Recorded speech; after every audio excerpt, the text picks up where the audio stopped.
আপনারা খুশি কিনা?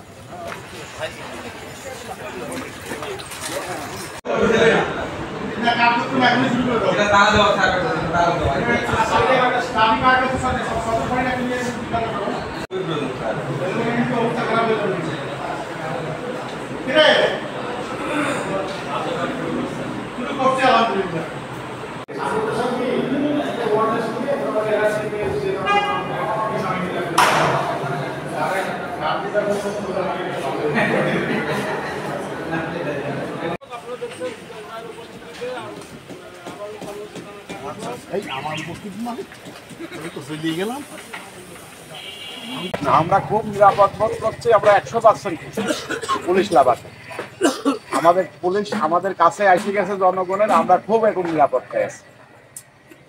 আসলে সবার আগে পরম করুণাময় আল্লাহ তাআলার কাছে শুকরিয়া জ্ঞাপন করি যে আমরা এখনও অন্যান্য জেলায় যেরকম বিভীষিকাময় অবস্থা তৈরি হয়েছিল সেরকম অবস্থা আমাদের এখানে হয় নাই। আমরা সকল পুলিশ সদস্য সুস্থ আছি, এজন্য আবারও আমরা আল্লাহ পাকের কাছে শুকরিয়া জ্ঞাপন করছি।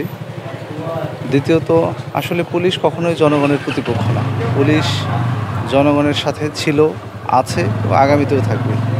জনগণের সাথে থেকে আগামীতে জনবান্ধব পুলিশিং যেন করা যায় সেই আশাবাদ আমরা ব্যক্ত করতেছি এবং দৃঢ় প্রত্যয় রাখি যে আশা করি যে আমরা উত্তরোত্তর আমাদের যে ভুল ত্রুটি, ছোটোখাটো ভুল ত্রুটিগুলো ছিল সেগুলোকে শুধরে আমরা একটা পজিটিভ পুলিশিং করতে পারবো, এই আশাবাদ ব্যক্ত করি।